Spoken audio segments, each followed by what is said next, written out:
guys, welcome to Mupparai Training Academy. So SI Ultimate Series வெற்றிகரமா போயிட்டு இருக்கு. So SI Ultimate Seriesக்கு உங்களுடைய ஆதரவுகளை நீங்கள் தொடர்ந்து கொடுக்கும் பட்சத்துல தான் எங்க பக்கம் இருந்து வீடியோக்கள் தொடர்ந்து வந்துகிட்டே இருக்கும். So SI Ultimateல science question, social science question, psychology, so Tamil எல்லாத்தையுமே டிஸ்கஸ் பண்ண நம்ம ரெடியா இருக்கும். So நீங்களும் உங்களுடைய சப்போர்ட்ஸ் எங்களுக்கு தொடர்ந்து கொடுக்கிறது மூலமா உங்களுக்கு இன்னுமே நிறைய क्वेश्चंस உங்களுக்கு நாங்க எங்க தரப்புல இருந்து கொடுக்கிறதுக்கு கடமைப்பட்டிருக்கோம். So guys, keep support us. ஏன்னா ஒரு முப்படை ட்ரைனிங் அகாடமி உங்களுக்கு வந்து இனிஷியேட்டிவ் எடுத்திருக்கு. ஆல்ரெடி பிசி அல்டிமேட்னுடைய சக்சஸ் வந்து உங்களுக்கே நல்லா தெரியும். ஏன்னா எத்தனை क्वेश्चंस எங்க சைட்ல இருந்து நாங்க நடத்துனதுல இருந்து ரெப்ளிகேட் ஆச்சு. அதை ஸ்டூடெண்ட்ஸ் பார்த்து எவ்வளவு பயனடைஞ்சிருக்காங்கன்றது உங்க எல்லாருக்குமே தெரியும். ஸோ அதே மாதிரி நீங்க எங்களுக்கு சப்போர்ட் பண்றது மூலமா எஸ்ஐ அல்டிமேட் சீரிஸும் வெற்றிகரமா எடுத்துட்டு போக முடியும்ன்ற நம்பிக்கை எங்க பக்கமும் இருக்கு. அதுக்கு நீங்க சப்போர்ட் பண்ணுவீங்கிற நம்பிக்கை எனக்கு இருக்கு. ஓகேங்களா? ஸோ இன்னைக்கு SI ultimate series science questions தான் நம்ம பார்க்க போறோம். Science question one of the important topic வந்து சயின்ஸ் தான். So not only for SI அப்படின்னும் போது only for taluk, not only for taluk SI, even வந்து ஃபிங்கர் பிரிண்ட் எஸ்ஐ கூட வந்து பாத்தீங்கன்னா சயின்ஸ் வைட்டேஜ் வந்து அதிகமா இருக்கக்கூடிய காரணத்தினால சயின்ஸ்ல இருக்கக்கூடிய லூக் அண்ட் கார்னர்ஸ் நம்ம நிறைய விஷயங்களை தெரிஞ்சுக்கிறது மூலமா மட்டும் தான் நம்மளால வந்து சயின்ஸை வந்து என்ன பண்ண முடியும், ஈஸியா கேரி ஓவர் பண்ணி எடுத்துட்டு போயிட்டே இருக்க முடியும். இப்போ கூட நான் பேசுறத கவனிக்காம பின்னாடி இருக்க ஸ்கிரீனை பார்த்துட்டு நீங்க வந்து ஆன்சர் பண்ணலாம். ஸோ ஆனாலும் நம்ம கத்துப்போம். ஓகேவா? So first question, which is called as antioxidants. Oxygenator தடுப்பான் என்பது எது அப்படின்னு சொல்லிட்டு கேக்குறாங்க. சோ ஆன்டிஆக்சிடென்ட்ஸ்னா முதல்ல என்ன, இந்த ஆக்சிஜனேட்டர் தடுப்பான் அப்படின்னா முதல்ல என்னன்றது தெரிஞ்சுக்கணும். ஆக்சுவலா இந்த ஆன்டி ஆக்சிடென்ட்ஸ்ன்றது செயற்கையாகவும் சில மெடிசன்ஸ் மூலமா நம்ம எடுத்துக்கலாம், இல்லையா இயற்கையாவே சில உணவுகள்லயும் சரி சில பழங்கள் காய்கறிகள்லயுமே இது இருக்கத்தான் செய்யுது. அந்த மாதிரி இங்க கொடுத்திருக்கிறது வந்து பாத்தீங்கன்னா மா இலை, வேம்பு இலை, முருங்கை இலை, துளசி இலை. ஆக்சுவலா அந்த துளசியினுடைய சயின்டிபிக் நேம் தான் இங்க கொடுத்திருக்காங்க, அதை தெரிஞ்சுக்கோங்க. ஆன்சர் துளசி இலை இல்லமா? இல்ல, நான் சொல்றேன் துளசி இலையினுடைய சயின்டிபிக் நேம் தான் ஹோலி பாசில். சோ இதையும் தெரிஞ்சு வச்சுக்கோங்க, சயின்டிபிக் நேம் ஆஃப் அந்த துளசி இலைக்கு. சோ அது தெரிஞ்சுக்கிட்டு இந்த நீம் லீவ்ஸ் கூட சயின்டிபிக் நேம் வந்து எதுன்னு முடியும்னு பாத்தீங்கன்னா இண்டிகான் முடியும். ஓகேவா? எனக்கு அதுக்கு முன்னாடி இருந்த பேர் சரியா ஞாபகம் இல்ல, பட் இண்டிகான் முடியும். வேம்பு இலையினுடைய சயின்டிபிக் நேம், அறிவியல் பெயர் வந்து இண்டிகா அப்படின்னு முடியும். சோ அது ஞாபகம் வச்சுக்கோங்க. சோ ஆன்சர் என்னன்னு பார்க்கலாம். சில நான் மறுபடியும் அந்த கதைக்கு வருவோம். இது சில பழங்கள்லயும் சில காய்கறிகள்லயுமே நமக்கு வந்து இயற்கையாவே இருக்கக்கூடியது ஒண்ணு. என்ன இந்த ஆன்டி ஆக்சிடென்ட்ஸோட வேலை அப்படின்றத முதல்ல தெரிஞ்சுக்கோங்க. நம்ம பாடியில செல்ஸ் நிறைய இருக்கு. அந்த செல்ஸ் வந்து டேமேஜ் ஆக ஆரம்பிக்கும். அந்த டேமேஜஸ் தடுக்கிறதுக்கும் நோய்கள் வராவிடாமல் பார்த்துக்கிறதும் தான் இந்த ஆன்டி ஆக்சிடென்ட்ஸ் வேலையே. இந்த ஆக்சிஜன் தடுப்பான்கள் இருக்குல்ல, அவற்றினுடைய வேலை வந்து நோய்கள்ல இருந்து அந்த செல் வந்து பாதிப்படையிலிருந்து செல்களை காப்பாற்றுவது அதனுடைய வேலை. அப்ப அந்த மாதிரி பாதுகாப்பு மிக்க ஒரு வேலையை செய்யக்கூடியதுல இயற்கையாவே உணவுகள்ல நமக்கு நிறைய கிடைக்குது. ஆனா நம்ம அதை தவிர்த்து மெடிக்கல்ல போயிட்டு ஆன்டி ஆக்சிடென்ட்ஸ் வந்து நம்ம வந்து ஹாஸ்பிட்டல் ஒன்ஸ் அட்மிட் ஆயிட்டு அதுக்கப்புறமா கொடுக்கறதுலாம் வேணாம். செயற்கையில வேணாம். இயற்கையாவே உணவுகள் இருக்கும் பொழுது நாம ஏன் செயற்கையை நாடி போட வேண்டும்? நம்ம இருக்கக்கூடிய உணவுகளையே கரெக்டான சரிவிகத்துல சாப்பிட்டா நமக்கு அதுவே நோய் எதிர்ப்பு சக்தி உருவாக்கல. எதுல இருக்குன்னு பாத்தீங்கன்னா அனைவருமே விரும்பி சாப்பிடக்கூடிய முருங்கை இலை தான். சில பேருக்கு கசக்கலாம், சில பேருக்கு இனிக்கலாம். ஆனா முருங்கை இலை வந்து ரொம்ப நல்லதுதான். சோ அதனாலதான் அந்த காலத்துலதான் வெளியவே வந்து ஒரு முருங்கை மரம், வீட்டுக்கு ஒரு முருங்கை மரம் நட்டு வச்சிருந்தாங்களாம். சோ எப்பனாலும் ஒரு கைப்பிடி உடைச்சு சமைச்சு சாப்பிட்டா நல்லா இருக்கும், உடம்புக்கு நல்லது அப்படின்னு சொல்லிட்டு தான் செஞ்சு வச்சிருக்கோம். அப்ப முருங்கை இலையில தான் ஆன்டி ஆக்சிடென்ட்ஸ் இயற்கையாவே இருக்கு நிறைய. So very rich in anti oxidants. ஓகேவா? அடுத்தது டேஷ் ஆர் செல் டிஃபெண்டர். நான் ஆல்ரெடி ஒரு வீடியோல செல்களை பற்றி நிறைய விஷயங்களை சொல்லியிருந்தேன். செல்லின் மூளையாக செயல்படுவது எது, which part is act as the brain of the cell அப்படின்னு சொல்லிட்டு சொல்லியிருந்தேன். நியூக்ளியஸ், உட்கருன்னு சொல்லியிருந்தோம். அதே மாதிரி செல்ல வந்து செல்லோட தற்கொலை பைகள் அப்படின்னு சொல்லிட்டு இருந்தாங்க. சூசைடல் பேக் ஆஃப் செல் அப்படின்னு கேட்கும் போது என்ன சொல்லியிருந்தீங்க, லைசோசோம்ஸ் சொல்லியிருந்தீங்க. இன்னும் வேற என்ன நடத்தினமா அதுலயே நான் சொல்லியிருந்தேன், நிறைய விஷயங்களை சொல்லியிருந்தேன். உட்கருவை பத்தி ஒன்று சொன்ன, mitochondria power house of the cell, செல்லின் ஆற்றல் மையம் அப்படின்னு சொல்லிட்டு சொல்லியிருந்தேன், power house of the cell. இன்னமும் ஒரு விஷயம் அதுல சொல்லி அது என்னன்றது எனக்கு டக்குன்னு பிடிபட, புரோட்டீன் ஃபேக்டரி, ரிபோசோம்ஸ், புரத தொழிற்சாலை, ரைபோசோம்ஸ். ஓகேவா? சோ அந்த மாதிரி சொல்லியிருந்தேன். இப்ப அதே வரிசையில் இங்க என்ன கேட்டிருக்காங்கன்னா செல்லினுடைய பாதுகாவலர் அப்படின்னு சொல்லிட்டு கேட்டிருக்காங்க. அப்ப செல்லினுடைய பாதுகாவலர்னா ஒரு மிகப்பெரிய ஒரு விஷயம். செல்ல வந்து வெளிப்புற அழுத்தத்திலிருந்து வெளிப்புறத்திலிருந்து வரக்கூடிய இதுல இருந்து பாதுகாக்கிறதுக்கு பேர் தான் டிஃபெண்டர், பாதுகாவலர்னு சொல்றாங்க. அப்ப பாதுகாவலர்னா எப்படி நம்ம வீட்டுகளுக்கு சுற்றுச்சுவர் ஒரு பாதுகாவலா இருக்கும், அது மாதிரி செல்லுக்கு வந்து செல் சுவர் தான் ஒரு பாதுகாவலர். அப்ப செல் வால் is the correct answer for this question. அப்போ செல் டிஃபெண்டர்னு கேட்டா செல் வால், செல் சுவர். ஓகேவா? செல்லின் பாதுகாவலர். மூன்றாவது கேள்வி, what is mean by thrombocytes? thrombocytes நம்ம ரத்தத்துல வந்து பாத்தீங்கன்னா ரெட் blood cells இருக்கும், white blood cells இருக்கும், blood platelets இருக்கும். இதுல thrombocyteகள் என்பது என்ன அப்படின்றது தான் கேள்வி. அப்ப thrombocyte நம்ம எதை சொல்றோம்ன்றத முதல்ல லிசன் பண்ணிக்கோங்க. ஒன்னொன்னுக்கு ஒரு பேர் இருக்கு, இந்த மூணுத்துக்குமே வேற வேற பேர் இருக்கு. அப்ப thrombocytes இதுல எதை குறிக்குதுன்னா blood platelets தான். சோ நம்ம ஏன் இதை நான் தெரிஞ்சுக்கணும்னு சொன்னா நமக்கு வந்து क्वेश्चंस எப்படி வைக்கறாங்கன்னா கூற்றுகள் மாதிரி வைக்க ஆரம்பிச்சிட்டாங்க. அப்போ இந்த क्वेश्चन இப்படியே ட்விஸ்ட் பண்ணி கேட்கலாம். blood platelets is called as thrombocytes. ஏன்னா இன்னும் இதுங்களுக்கும் ரெண்டு பேர் இருக்கு. ஆர்பிசிக்கு ஒரு பேர் இருக்கு, white blood cells வெள்ளை சிவப்பணுக்களுக்கு ஒரு பேர் இருக்கு. இதுக்கு என்ன பேருன்னு பாத்தீங்கன்னா leukocytes. ஓகேவா, எழுதி வச்சுக்கோங்கம்மா. லியூகோசைட் எதுக்கு? வெள்ளை அணுக்களுக்கு. ஓகேவா, லியூகோசைட்ஸ் பேர் வைப்பாங்க. சோ லியூகோசைட்ஸ்கள் சைட்ஸ் சரியா வரல. லியூகோசைட்ஸ் இவங்களுக்கு வந்து என்ன பேர்னா எரித்ரோசைட். எரித்ரோசைட் அப்படின்னு சொல்லுவாங்க. எரித்ரோசைட். ஓகேவா, யாரு? இரத்த சிவப்பணுக்கள். இங்கிலீஷ்ல எழுதுறதா இருந்தா எரித்ரோசைட். ஓகேவா, அப்போ இரத்த சிவப்பணுக்களை எரித்ரோசைட்னு சொல்வாங்க, வெள்ளை சிவப்பணுக்களை வந்து லியூகோசைட்னு சொல்வாங்க. blood platelets அந்த இரத்த தட்டுகளை என்னன்னு சொல்வாங்கன்னு பாத்தீங்கன்னா thrombocytes சொல்வாங்க. அப்ப கேள்வியே உனக்கு இப்படி கூட அமையலாம். என்னன்னு சொல்வாங்க கூற்றுகள்ல கேட்கும்போது blood platelets is called as thrombocytes. மேலும் அதனுடைய பயன், எதுக்கு இது பயன்படுது அப்படின்றத தெரிஞ்சுக்கோங்க. ஃபர்ஸ்ட் ஆர்பிசி இரத்த சிவப்பணுக்கள். இந்த இரத்த சிவப்பணுக்கள் எதுக்கு பயன்படுதுன்னா ஆக்சிஜன், அதாவது நம்மளுடைய ஆக்சிஜனை லங்ஸ்ல இருந்து எடுத்துட்டு போய் நம்மளுடைய மூச்சு குழாய் வழியா நம்ம சுவாசிக்கும் போது நம்ம லங்ஸ் தான், நுரையீரல் தான் அதுக்கு பெரிதும் பங்கு வகிக்குது. அந்த நுரையீரலில் உள்ள ஆக்சிஜன் எடுத்துட்டு போய் உடல்ல உள்ள மற்ற பாகங்களுக்கு எடுத்துட்டு போறது எதனுடைய முக்கிய பணி? இரத்த சிவப்பணுக்களோட முக்கிய பணி. அப்ப ஆக்சிஜனை லங்ஸ் நுரையீரல்ல இருந்து அதர் பார்ட்ஸ் டு மற்ற பார்ட்ஸ்க்கு எடுத்துட்டு போறது யாரோட வேலை? ரெட் பிளட் செல்ஸோட வேலை. அப்ப நுரையீரல்ல இருந்து ஆக்சிஜனை மற்ற பாகங்களுக்கு எடுத்துட்டு போறது. சோ நோட் பண்ணி வச்சுக்கோங்கம்மா, நோட் பண்ணுங்கம்மா அப்படின்ற மாதிரி தான் முக்கியமான விஷயம் எல்லாம். ஏன்னா இவற்றுடைய பெயர் மட்டும் நமக்கு தெரிஞ்சா போகாது, அவற்றுடைய ஃபங்க்ஷனையும் தெரிஞ்சு படிச்சா நம்ம முழுசா படிச்சு முடிச்சதுக்கு சமம். அப்ப வெள்ளை சிவப்பணுக்கள் சரி வெள்ளை அணுக்கள், ரத்தத்தில் உள்ள வெள்ளை அணுக்கள் எதுக்கு பயன்படுது? இத பத்தி தெரிஞ்சுக்கோங்க. blood platelets. சோ ஃபர்ஸ்ட் இவரை பத்தி சொல்லிட்டேன். blood platelets ரத்த தட்டுகளை பத்தி சொல்லலாமா? இவர் எதுக்குன்னு பாத்தீங்கன்னா ரத்தம் உறைதலுக்கு பயன்படுத்துறார். ரத்தம் உறைதல், blood clotting. சோ என்ன சார் blood clotting அப்படின்னா ரத்தம் உறையும். இப்ப அடிபட்டுச்சு சார், எனக்கு அடிபட்ட உடனே ரத்தம் போகுது சார், கொஞ்ச நேரத்துல ரத்தம் உறைஞ்சா மட்டும்தான் என்னால உயிர் வாழ முடியும். ரத்தம் போயிட்டே இருந்துச்சுன்னா, ஓவரான ரத்தப்போக்கு இருந்ததுன்னா உயிர் போயிடுறதுக்கான வாய்ப்புகள் இருக்கு. அப்ப ரத்தம் என்பது எனக்கு உறையப்பட வேண்டும். அந்த ரத்தம் உறைதலுக்கு முக்கியமா பயன்பட வேண்டியதுன்னு பாத்தீங்கன்னா blood platelets, இந்த ரத்த தட்டுக்கள். இதனுடைய கவுண்ட்லாம் வெரி இதெல்லாம் கவுண்ட் பண்ணுவாங்க.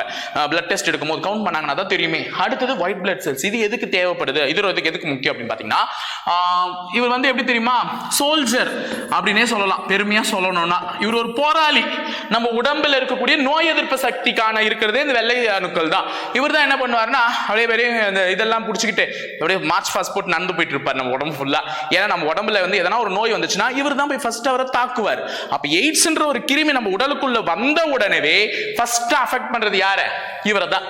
இந்த வெள்ளை அணுக்களை சாவச்சிட்டாலே ஈஸியா இவன் உடம்புல எவ்வளவு நோயை வேணா ஏத்தலாம்பா. இவன் உடம்பு வந்து வாடகைக்கு பிடிச்ச வீடு மாதிரி எவ்வளவு நோயை வேணா என்ன பண்ணலாம், உள்ள தள்ளலாம்.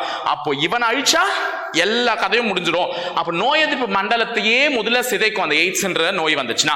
அப்ப எய்ட்ஸை பத்தி இங்க ஒரு பாயிண்ட் சொல்லும் போது உனக்கு உடனே உலக எய்ட்ஸ் தினம் என்னைக்கு ஞாபகம் வரணும்? உலக எய்ட்ஸ் தினம் என்னைக்கு? டிசம்பர் மாதம் 1ஆம் தேதி. அப்படி 1 தொட்டு 1 உனக்கு ஞாபகம் வந்தாதான் நீ படிச்சது கண்டினியூஷனா உனக்கு ஞாபகம் இருக்குன்றது அர்த்தம். சோ இதெல்லாம் தெரிஞ்சுக்கிட்டீங்களா? இப்ப இதை பத்தி படிக்கும் போது போன வருஷம் பிசி கொஸ்டின் பேப்பர்ல தான் நினைக்கிறேன் ரத்தத்தை பத்தி ஒரு கொஸ்டின் கேட்டிருந்தாங்க. எந்தெந்த பிளட் குரூப் யார் யாருக்கெல்லாம் டொனேட் பண்ணலாம். அப்ப நாம இங்கேயும் நம்ம ரத்தத்தை பத்தி படிச்சுட்டு இருக்கிறதுனால யூனிவர்சல் டோனார் யாரு, யூனிவர்சல் அக்செப்டர் யாரு, அதாவது எல்லாருக்குமே ரத்தம் கொடுக்க முடியும் யாரு, எல்லாருடைய ரத்தத்தை யாரால ஏத்துக்க முடியும்னு இருக்கு. அப்போ யூனிவர்சல் டோனார் யாருன்னா O நெகட்டிவ். O நெகட்டிவ் ஜெனரலா என்ன சொல்லிடுவாங்கன்னா யூனிவர்சல் டோனார் வந்து O குரூப்னு சொல்லிடுவாங்க. ஓல 2 வகை இருக்கு. O பாசிட்டிவ் ஒன்னு இருக்கு, O நெகட்டிவ் ஒன்னு இருக்கு. O பாசிட்டிவ்னால சில குரூப், அதாவது A positive, AB positive, B positive இவங்களுக்குலாம் தான் ரத்தம் கொடுக்க முடியும். ஆனா O நெகட்டிவால தான் எந்த குரூப்பா இருந்தாலும் ரத்தம் கொடுக்க முடியும். சோ O பாசிட்டிவ் கூட சில ரெஸ்ட்ரிக்ஷன்ஸ் இருக்கு. ஆனா O நெகட்டிவ்க்கு அப்படி கிடையாது. யாருக்கு வேணா நீ ரத்தம் கொடுக்கலாம். ஓகே, வேணா அவங்களுக்கு RH இல்ல அவங்களதுல அந்த இதுல சோ எதுவுமே கிடையாதுன்றதுனால நம்ம யாருக்கு வேணா கொடுக்கலாம். அதே மாதிரி யூனிவர்சல் அக்செப்டர், எல்லா ரத்தத்தையும் வாங்கிடலாம். யார் ரத்தமா இருந்தாலும் பரவாயில்லப்பா என் குரூப் ஏத்துக்கும்பா அப்படின்றவங்க யாருன்னு பாத்தீங்கன்னா AB பாசிட்டிவ். அப்ப O நெகட்டிவ்ன்றது யூனிவர்சல் டோனார், யூனிவர்சல் அக்செப்டர் யாருன்னா AB பாசிட்டிவ். ஓகே, அடுத்தது 4வது क्वेश्चनமா. The Central Drug Board drawn the medicine from which one of the plan for rheumatoid arthritis? மத்திய மருந்து ஆராய்ச்சி நிறுவனம் மூட்டு முடக்கவாதத்திற்கு எதிலிருந்து மருந்து கண்டுபிடித்துள்ளதுன்னா ஜெனரலா இந்த மாதிரி ஒரு क्वेश्चन கேட்க மாட்டாங்க, பட் தெரிஞ்சு வச்சுக்கோங்க. ஸ்பைனச் கீரை, நம்ம ஸ்டேட்மெண்ட் டைப்ல क्वेश्चन பார்க்கிறதுனால மூட்டு முடக்கவாதத்துக்கு வந்து எதுல இருந்துன்னா பாலக்கீரையில இருந்து தான் மருந்துகள் வந்து கண்டுபிடிக்கப்படுகிறது. சோ ஸ்பைனச் அப்படின்றது தெரிஞ்சுக்கோங்க. 5th question, what is the name of the layer protective around the lungs? நுரையீரலை சுற்றி அமைந்துள்ள பாதுகாப்பு படலத்தின் பெயர் என்ன? நம்மளுடைய நுரையீரல் தான் ரெஸ்பிரேட்டரி ஆர்கன்ல ஒரு முக்கியமான பங்கு வகிக்குது. சோ நம்ம உடம்புல 11 வகையான சிஸ்டம்ஸ் இருக்கு, மசில், நர்வஸ். சோ இந்த மாதிரி 11 வகையான சிஸ்டம்ல respiratory system is very very important. Because மூச்சை இழுத்து நம்ம சுவாசிச்சு வெளியே விடுறதுனால மட்டும் தான் நம்மளால உயிர் வாழ்ந்துட்டு இருக்க முடியுது. அப்படி இருக்கக்கூடிய அதுல வந்து பெரிய பங்கு வகித்தது வந்து நுரையீரல் தான். நுரையீரல்னும் போது நம்ம கொரோனா ஞாபகம் தான் வரணும். ஏன்னா கொரோனால முதல்ல பாதிப்படையக்கூடிய ஒரு பகுதியாவே இந்த நுரையீரல் கருதப்பட்டுச்சு. சோ நுரையீரல் ஒருத்தருக்கு டேமேஜ் ஆகும்போது அவர் இறப்பை வந்து நோக்கி போயிட்டு இருக்காருன்ற மாதிரி பண்ணிவிட்டது இந்த கொரோனா. அப்ப நுரையீரலை வந்து பாதுகாக்கக்கூடிய வெளிப்புறமாக அமைந்துள்ள படலம் எது? Protective layer around the lungs எது அப்படின்னு பாத்தீங்கன்னா பிளூரான்னு சொல்லுவாங்க. இந்த பிளூராலே வந்து பாத்தீங்கன்னா 2 வகை இருக்கு. என்னன்னு பாத்தீங்கன்னா ஒன்னு அவுட்டர் பிளூரான்னு சொல்லுவாங்க, இன்னொன்னு இன்னர் பிளூரா. ஓகேவா? நுரையீரலுக்குள்ளேயும் ஒன்னு இருக்கும், நுரையீரல் வெளியிலயும் ஒன்னு இருக்கும். இதுதான் நுரையீரலை வந்து எந்த வகையிலுமே டேமேஜ் பண்ண விடாம பாத்துக்கிற ஒரு பகுதியா இருக்கும். அப்போ ஓவர் ஸ்மோக்கிங் கூட வந்து உடம்புக்கு ரொம்ப ரொம்ப கெடுதல் தான். சோ ஒரு காவலராக போற நீங்க இதெல்லாம் பார்க்கும் பொழுது ஒருத்தருக்கு அட்வைஸ் கொடுக்க கூடாதுதான், ஏன்னா அது அவங்களுடைய சுதந்திரம். சோ நம்ம வந்து நமக்கு விருப்பமானவர்கள் இருந்தால் அவர்களை நம்ம தடுக்கலாம், அது வந்து நல்லதுதான். சோ பாருங்க. ஓகேவா? சோ 6வது question, which Indian state produced 50% of hemp or jute? ஹெம்ப்னாலும் ஒண்ணுதான், ஜூட்னாலும் ஒண்ணுதான். அது என்ன அப்படின்னு பாத்தீங்கன்னா சணல் தாமா. அதாவது இந்தியாவில் சணல் உற்பத்தியில் 50% சணலை உற்பத்தி செய்யக்கூடிய மாநிலம் இது. அப்ப இந்தியாவில் வந்து ப்ரொடக்ஷன் ஆஃப் சம் கூட்ஸ் வந்து அதிகமா இருக்கும் ஒரு சில இடத்துல. அப்ப வந்து பாத்தீங்கன்னா நம்ம கேரளா எடுத்துக்கிட்டீங்கன்னு வச்சுக்கோங்க, ஸ்பைசஸ், வாசனை பொருட்கள் வந்து அதிகமா இருக்கும். அது வந்து வாசனை பொருட்களின் உலகம்னே சொல்லலாம் கேரளாவை. சோ அந்த மாதிரி ஒரு சில இடத்துல ஒரு பொருட்கள் வந்து அதிக அளவில் உற்பத்தி செய்யப்படுது. அந்த வகையில சணல் வந்து எந்த இடத்துல அதிகமா உற்பத்தி செய்யப்படுதுன்னா இந்த நேரத்தில் நீங்க எல்லாருமே கரெக்டா சொல்லி இருக்கக்கூடிய ஒரு விஷயம் தான் என்னன்னு பாத்தீங்கன்னா வெஸ்ட் பெங்கால், மேற்கு வங்கம் தான் கிட்டத்தட்ட இந்தியாவினுடைய 50% சணலை உற்பத்தி செய்யக்கூடிய ஒரு மாநிலமாக இருக்கிறது. சோ இந்தியாவில் மட்டும் கிடையாது, உலகத்திலே மேஜர் அதுதான். ஏன் அப்படின்னா சணல் உற்பத்தியிலேயே முதலிடம் வகிக்கக்கூடிய நாடே வந்து யாருன்னு பாத்தீங்கன்னா நம்ம இந்தியா தான். சணல் உற்பத்தியில ஃபர்ஸ்ட் பிளேஸ் இந்தியா. சோ சைனாவே 3வது பிளேஸ் தான். 4வது பிளேஸ் தாய்லாந்துன்னு தெரியும். இந்த 2வது பிளேஸ் வந்து எனக்கு யாருன்றது மறந்து போச்சு. ஓகேவா? எனக்கு மறந்துருச்சு. ஆனா 2வது யாரோ ஒரு நாடு வரும். சோ அது மட்டும் ஞாபகம் வச்சுக்கோங்க. ஃபர்ஸ்ட் பிளேஸ் இந்தியா, 3வது பிளேஸ் சைனா, அதுதான் தாய்லாந்து. அப்ப இந்தியா தான் முதலிடமே வகிக்குது சணல் உற்பத்தியில. அந்த இந்தியாவிலேயே முதலிடம் வகிக்கக்கூடிய மாநிலம் எதுன்னு பாத்தீங்கன்னா மேற்கு வங்காளம். கிட்டத்தட்ட 50% சணல் உற்பத்தியை அந்த ஒரு மாநிலமே மேற்கொள்ளுது. ஓகேவா? சோ அப்ப இங்க பக்கத்துல இருக்கிறதுல இந்த அசாம்லாம் தெரிஞ்சு வச்சுக்கணும்ல. அசாம் எதுக்குமா ஃபர்ஸ்ட்னா டீ, காஃபி எல்லாத்துக்குமே அசாம் ஃபர்ஸ்ட்னு சொல்லலாம்ல. சோ அதையும் தெரிஞ்சு வச்சுக்கோங்க. ஓகேவா? 6th, which bacteria present in the human small intestine? ஓகேவா? மனிதனின் சிறுகுடலில் வாழும் பாக்டீரியா இன்டெஸ்டைன் இது. ஓகேவா? சிறுகுடலில் வாழக்கூடிய பாக்டீரியா என்னன்னு கேக்குறாங்க.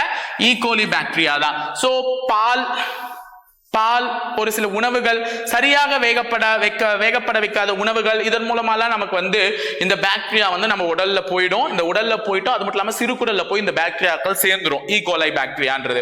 சோ இது அந்த அளவுக்கு ஹார்ம்ஃபுல்லானா அது கிடையாது. அதாவது அதிகப்படியான ஈகோலி பாக்டீரியா வந்து அதிக அளவுல வந்து மனிதனுக்கு வந்து துன்புறுத்தலை ஏற்படுத்தாது. பாக்டீரியா கெடுதல் செய்யும். பாக்டீரியாலே நல்ல பாக்டீரியாவும் இருக்கு, கெட்ட பாக்டீரியாவும் இருக்கு. சோ ஈகோலி நீ நல்லவனா கெட்டவனா அப்படின்னு தெரியாத அளவுக்கு தான் இருக்கு. சோ அந்த அளவுக்கு more or less most of the E coli bacteria வந்து ஹார்ம்ஃபுல் கண்றது கிடையாது. அதாவது மனிதனுக்கு கெடுதல் செய்யக்கூடிய வகையில இருக்கக்கூடிய பாக்டீரியாஸ் கிடையாதுன்னு சொல்றாங்க. அப்ப மனிதனுடைய சிறுகுடல்ல வாழக்கூடிய பாக்டீரியா எதுன்னு பாத்தீங்கன்னா ஈகோலி. 8வது question, where situated the Central Drug Board? இந்த क्वेश्चனை சேஞ்ச் பண்ணனும் இங்கிலீஷ்ல. மத்திய மருந்து ஆராய்ச்சி நிறுவனம் அமைந்துள்ள இடம் கேக்குறாங்க. அதாவது இந்த situated இங்க எடுத்துருங்க. where is Central Drug Board is situated? ஓகேவா? where is Central Drug Board is situated அப்படின்னு கேக்குறாங்க. சென்ட்ரல் ட்ரக் போர்ட் மத்திய மருந்து ஆராய்ச்சி நிறுவனம் எங்கு தொடங்கப்பட்டுள்ளது அப்படின்னு பாத்தீங்கன்னா லக்னோல தாங்க தொடங்கப்பட்டுள்ளது. கிட்டத்தட்ட 1951வது வருஷம் அன்றைய பாரத பிரதமராக இருந்த நேரு அவர்களால் துவங்கி வைக்கப்பட்டதுதான் இந்த மத்திய மருந்து ஆராய்ச்சி நிறுவனம். என்ன அப்படின்னு பாத்தீங்கன்னா நம்ம நாட்டில் ஏற்படக்கூடிய சில வகையான நோய்களுக்கு நம்ம நாட்டிலே மருந்துகளையும் காக்கலாம். ஏன்னா நம்மளை பொறுத்தவரை இந்தியா வந்து அப்பதான் சுதந்திரம் அடைஞ்சிச்சுன்னா சோ அப்புறமும் நம்ம வெளிநாட்டு நாட்டுல எல்லாம் இருக்கக்கூடாது கையேந்திக்கிட்டுன்னு சொல்லிட்டு அப்போ வந்து மத்திய மருந்து ஆராய்ச்சி நிறுவனத்தை தொடங்கி வச்சாங்க 1951ஆம் ஆண்டு. எங்க? லக்னோல. ஏன்னா அப்பதான் இந்தியாவுக்கு லக்கு கிடைச்சிச்சு, மருந்துகளும் இந்தியாவிலே தயாரிக்க ஆரம்பிச்சாங்க, லக்கு கிடைச்சிச்சு. ஞாபகம் வச்சுக்கோங்க, லக்னோ தான் அதுக்கான சரியான பதில். ஓகேவா? 9வது கேள்வி, who changed the book Element of Chemistry into test verdict of the recent day purpose? Element of chemistry எனும் புத்தகத்தை தற்கால வேதியியலுக்கு அடிப்படையாக அமைத்தவர் யார் அப்படின்றத விட தற்கால வேதியியல் எடுத்துக்கோங்க, என்னன்னா எடுத்துக்கோங்க, வேதியியலுடைய முக்கியமான பங்கு அந்த எலிமெண்ட்ஸ் ஆஃப் கெமிஸ்ட்ரி தான் எடுத்திருக்கு. அப்ப கெமிஸ்ட்ரியில இருக்கக்கூடிய எலிமெண்ட்ஸ், தனிமங்கள், அதை பத்தின மொத்தத்தையுமே வந்து அலசி ஆராய்ச்சி நமக்கு எல்லாத்தையுமே எடுத்து வந்து வச்சவர் யாருன்னு பாத்தீங்கன்னா லவாய்ஷியர் தான். சோ லவாய்ஷியர்ன்றவர் யாருன்ற இன்ட்ரோடக்ஷன் நான் லாஸ்ட் ஒரு வீடியோல வந்து லாஸ்டா கொடுத்திருப்பேன். ஷீலே அப்படின்ற ஒருத்தரை பத்தி பேசியிருப்பேன். அவர் தான் ஆக்சிஜனை கண்டுபிடித்தவர்னு சொல்லிட்டு. ஈவன் தோ லவாய்ஷியருக்கும் ஆக்சிஜனை கண்டுபிடித்ததுல ஒரு பெரும் பங்கு இருக்கு. ஏன்னா ஒரு எரிதலுக்கு வந்து ஆக்சிஜன் மிகுந்த அளவுல துணை புரியுதுன்ற ஒரு விஷயத்தையே சொன்னவர் யாருன்னு பாத்தீங்கன்னா லவாய்ஷியர் தான். சோ இவர் தான் எலிமெண்ட்ஸ் ஆஃப் கெமிஸ்ட்ரி என்ற புத்தகத்தையும் எழுதியவர். அவர் தான் அதுல வந்து தனிமங்களுடைய இன்றைய தற்கால வேதியியலுக்கு எப்படி இருக்கும்ன்றதுக்கு அடிப்படையா எடுத்துட்டு வந்து வச்சவரே. சோ இவர் தான் முதல்ல ஒரு சில விஷயங்கள்லாம் பண்ணாரு. சோ பார்க்கலாம், அடுத்தது வந்துடலாம், சொல்லலாம். அடுத்தது, the linearity characteristic of light explained by, ஒளியின் நேர்கோட்டு பண்புகளை விளக்கியவர். இது உன்னுடைய 8th புக்ல இருக்கும்னு நினைக்கிறேன் இந்த क्वेश्चन. அல்லசான் ஹைத்தம். ஓகேவா? அல்லைசன் ஹைத்தம், இதுதான் இவருடைய ஆன்சர். அதாவது ஒளியானது ஒரு நேர்கோட்டை தான் எடுத்துக்கொள்ளும். அதாவது ஒரு வெற்றிடத்துல நீ ஒளியை செலுத்துறனாலும் ஒரு லைட் வச்சு அடிக்கிறனாலும் அது ஒரு நேர்கோட்டு பாதையை தான் எடுத்துக்கும் அப்படின்னு சொல்லிட்டு கண்டுபிடிச்சவர் யாருன்னா அல்லைசன் ஹைத்தம். இது என்ன சார் பிரமாதம், நான் கூட தான் சொல்லுவேன், நேரா தான் போகுதுன்னுட்டு அதுக்கான பண்புகள் வச்சு அதை விளக்கி இருக்கிறவர் இவர். ஓகேவா? அப்ப ஒளியானது ஒரு நேர்கோட்டு பண்பு, லீனியர் ஸ்ட்ரைட் பாத் தான் எடுத்துக்குமே. ஓகேவா? நேர்கோட்டு பண்புனா என்ன? லீனியர் ஸ்ட்ரைட் பாத். சோ ஒளியானது லீனியர் ஸ்ட்ரைட் பாத் தான் எடுத்துக்கும் அப்படின்னு சொன்னவர் யாரு? அல்லைசன் ஹைத்தம். ஓகேவா? சோ கரெக்ட்டா முடிஞ்சிருச்சா? இவர் தான் தெரிஞ்சிருக்கும். 10 क्वेश्चन முடிச்சிட்டோம், இன்னும் 10 தாமா. வாங்க. MRI stands for, அப்ப சில அப்ரிவேஷன்ஸ் நமக்கு மேட்ச் தி ஃபாலோவிங்ல வைக்கலாம். மேபி அதை வந்து தப்பாவும் கொடுக்கலாம். MRI என்பது இதுக்கு பயன்படுதுன்னு சொல்லிட்டு கீழே அதனுடைய விரிவாக்கம் கொடுத்துட்டு கூற்று காரணங்களை வைக்கலாம், இல்லனா இது ஒரு கேள்வியாவும் கேட்கலாம். So MRI stands for, MRI இன் விரிவாக்கம் என்னன்னு பாத்தீங்கன்னா மேக்னெட் ரிசோனன்ஸ் இமேஜிங் தான். சோ மேக்னெட்டிக்ல இருக்கக்கூடிய M, ரிசோனன்ஸ்ல இருக்கக்கூடிய R, இமேஜிங்ல இருக்கக்கூடிய I எடுத்துட்டு தான் மேக்னெட்டிக் ரிசோனன்ஸ் இமேஜிங் MRI ன்னு வச்சாங்க. சோ MRI ஸ்கேனை பத்தி படிக்கும் போது CT ஸ்கேனர் இருக்குல்ல, அப்ப அதை பத்தி படிச்சோம். அப்ப இதனுடைய விரிவாக்கம் என்னன்னு பாத்தீங்கன்னா கம்ப்யூட்டர், என்னது? Computer tomography. கம்ப்யூட்டர் டோமோகிராஃபி, இதுதான் இதனுடைய ஆன்சர்.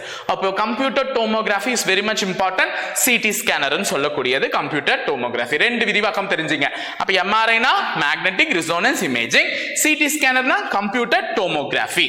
அடுத்தது 12வது question, most of the common antacids are, பெரும்பாலான அல்லது பொதுவான அமில நீக்கிகளாக எதை சொல்கிறார்கள் அப்படின்னு சொல்லிட்டு கேட்டிருக்காங்க. சோ அமில நீக்கி அப்படின்னாலே நம்ம வயிற்றுல வந்து அமிலம் வந்து சுரக்க ஆரம்பிக்குது. நம்மளுடைய சாப்பாடு ஆகட்டும் செரிமானத்துக்குமே அந்த வயிற்றுல சுரக்கக்கூடிய அமிலமான ஹைட்ரோகுளோரிக் அமிலம்னா கரெக்டா அதற்கான வேலையை செய்யும். சாப்பாட்டெல்லாம் சுரக்க வைக்கிறதுக்கு மிகுந்த பயன்பாடு உள்ளதா இருக்கும். சோ அந்த மாதிரி ஒரு சமயத்துல வந்து சில பேருக்கு நெஞ்செரிச்சல் வரும், சில பேருக்கு அந்த அமிலங்கள் சரியா வேலை செய்யாம வயிற்று வலி எல்லாம் வரும். சோ இதெல்லாம் வந்து சரி பண்ணணும், அந்த நெஞ்செரிச்சல் எல்லாம் போகணும்னா ஆன்டாசிட்ஸ், இந்த அமில நீக்கிகள், அந்த அமிலத்தினால் ஏற்படக்கூடிய விளைவுகளை வந்து நீக்குவதற்காக பயன்பட வேண்டியதுதான் அமில நீக்கிகள், ஆன்டாசிட்ஸ் சொல்லுவாங்க. சோ இதை வந்து பயன்படுத்திட்டு இருக்காங்களா. அதுல பொதுவா பயன்படுத்தக்கூடிய அமில நீக்கி எதுன்னு பாத்தீங்கன்னா இதுதான் MgCO3. சோ இதோட பேர் என்னன்னு பாத்தீங்கன்னா மெக்னீசியம் கார்பனேட் அப்படின்னு சொல்லக்கூடிய இதுதான். ஓகேவா? தமிழ்ல மெக்னீசியம் கார்பனேட். ஓகேவாமா? சோ எழுதி வச்சிடுறீங்களா? Magnesium carbonate. So your answer is magnesium carbonate. இதோடைய மாலிகுலர் அந்த கெமிக்கல் ஃபார்முலா வந்து MgCO3 ன்னு சொல்லக்கூடியது. அப்புறம் 13வது question, when the Indian government formed food corporation, இந்தியாவில் உணவு கழகமானது எப்பொழுது நிறுவப்பட்டதுன்னு கேக்குறாங்க. இந்தியாவில் உணவு கழகமானது நிறுவப்பட்டது என்னவோ 1965ஆம் ஆண்டு. எப்பன்னு பாத்தீங்கன்னா உணவு அப்படின்றாங்க. நம்ம உழவர்களுக்கு நன்றி சொல்லக்கூடிய நாள் நம்மளுடைய பொங்கல் திருநாள். சோ ஜனவரி மாதம் 14ஆம் தேதி தான் 1965ஆம் ஆண்டு தான் இது ஆரம்பிக்கப்பட்டது. இந்தியாவில் உணவு கழகம். ஓகேவா? முதல்ல எங்க அந்த உணவு கழகத்தை தொடங்கினாங்கன்னா அது ரொம்ப பெருமை மிகு இடமான நம் தமிழகத்தை சேர்ந்த தஞ்சாவூர் பகுதியில தான். தஞ்சை. ஓகேவா? தஞ்சையில தான் ஜனவரி 14ஆம் ஆண்டு 1965ஆம் ஆண்டு ஜனவரி 14ஆம் நாள் 1965ஆம் ஆண்டு நிறுவப்பட்டது. So when the Indian government formed a food corporation na 1965 January 14. அடுத்தது 14th question, which of the following is working principle of rockets? எல்லாருக்குமே தெரிஞ்ச क्वेश्चन தான், யாருக்கா தெரியாதுன்னு சொல்ல முடியுமா? சோ ராக்கெட்னாலே அது வந்து நியூட்டனினுடைய மூன்றாவது விதியின்படி தான் இயக்கப்படுகிறது. ஒவ்வொரு வினைக்கும் அதற்கு சமமான எதிர்வினை உண்டு அப்படின்னு சொல்லிட்டு நியூட்டனுடைய மூன்றாவது விதியை பத்தி சொல்றாங்க. சோ நியூட்டன்ஸ் தேர்ட் லா தான் ராக்கெட் என்ற விதியின் அடிப்படையில் செயல்படுகிறது. இதே क्वेश्चन இன்னும் கொஞ்சம் ட்விஸ்ட் பண்ணி கேட்கலாம். ராக்கெட் வந்து working on the principle of conservation of அப்படின்னு சொல்லிட்டு ஒரு क्वेश्चन வைப்பாங்க. கன்சர்வேஷன் எனக்கு தமிழ்ல மட்டும் தெரியலமா, ஆனா கன்சர்வேஷன் ஆஃப் இப்படின்ற ஒரு क्वेश्चन வைப்பாங்க. சோ தமிழ்ல இந்த ஆன்சரை சொல்லிடுறேன். இந்த கன்சர்வேஷன் ஆஃப்ன்றது எனக்கு என்னன்றது கிளாரிட்டியா கொடுக்க தெரியல. கன்சர்வேஷன் ஆஃப் அப்படின்னு சொல்லிட்டு ஃபோர்ஸ், இனர்ஷியா, மோஷன், மொமெண்டம் இந்த மாதிரி 4 ஆப்ஷன் கொடுக்குறாங்கன்னா இதுல எது அப்படின்னு கேட்டாங்கன்னா conservation of momentum. So rocket working on the principle of conservation of momentum. Momentumனா என்னன்னா முடுக்கம் அப்படின்னு சொல்லக்கூடிய அதுதான். acceleration தான் முடுக்கமா, மொமெண்டம்னாலும் அந்த மாதிரி தான் நான் பார்த்த மாதிரி இருக்கு. உந்தமா எனக்கு உந்தம் நினைக்கிறேன் ஐ திங்க். ஓகேவா? அது மட்டும் பார்த்துக்கோங்க, உந்தம். ஓகேவா? மொமெண்டம். அப்ப கன்சர்வேஷன் ஆஃப் மொமெண்டம். சோ இதுதான் வந்து உனக்கு கொடுக்கக்கூடிய ரெண்டாவது வகையில. இதே क्वेश्चन ரிப்பீட் பண்ணி வேற மாதிரி கேட்கலாம்னா அப்போ ராக்கெட் வந்து எந்த அடிப்படையில் செயல்படுகிறது அப்படின்னு சொல்லிட்டு கன்சர்வேஷன் ஆஃப் क्वेश्चन மார்க் விட்டாங்கன்னா மொமெண்டம் போட்டுருங்க. சோ இது வந்து எந்த லா, நியூட்டனுடைய எந்த லாவை பயன்படுத்தப்படுதுன்னா நியூட்டன்ஸுடைய தேர்ட் லா. அப்ப நியூட்டன்ஸுடைய ஃபர்ஸ்ட் லா என்ன சொல்லுது அப்படின்னு பாத்தீங்கன்னா ஒரு பொருள் வெளியில இருந்து எந்த டிஸ்டர்பன்ஸும் வராத வரையும் அது அதனுடைய இயக்க பாதையிலேயே தான் இயங்கிட்டு இருக்கும். இப்போ இந்த பெண்ணை நான் கழட்டி இப்படி தொங்க விடுறேன்னா இந்த பெண் இப்படி போயிட்டே தான் இருக்கும். வெளியில இருந்து எந்த டிஸ்டர்பன்ஸுமே வராத வரையும் இந்த பெண் என்ன பண்ணும், இப்படி போயிட்டே இருக்கும். இப்போ நான் வெளியில இருந்து ஒரு டிஸ்டர்பன்ஸ் கொடுக்குறேன், இப்படி தட்டினா பெண் இப்படி வந்து என்ன ஆயிடுது, போயிடுது. அப்போ அது ரெண்டாவது விதி. நியூட்டனுடைய இரண்டாவது விதின்றது பொருள் தன்னுடைய இயக்க நிலையில மாறுபடுகிறது.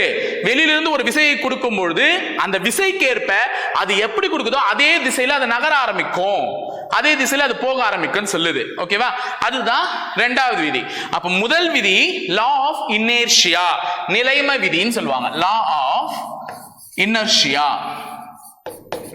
நிலைமம், அதாவது நிலைமம் ஒரே இருக்கும். ஓகேவா? நிலைம விதின்னு சொல்லுவாங்க. எந்த விதிய? நியூட்டனுடைய முதல் விதி. அப்ப அதோட பேரை கூட நமக்கு எக்ஸாம்ல கேட்கலாம். நியூட்டனுடைய முதல் விதியின் பெயர் என்ன? லா ஆஃப் இனர்ஷியா, நிலைம விதி. நியூட்டன்ஸுடைய செகண்ட் லா, அதோட பேர் என்ன?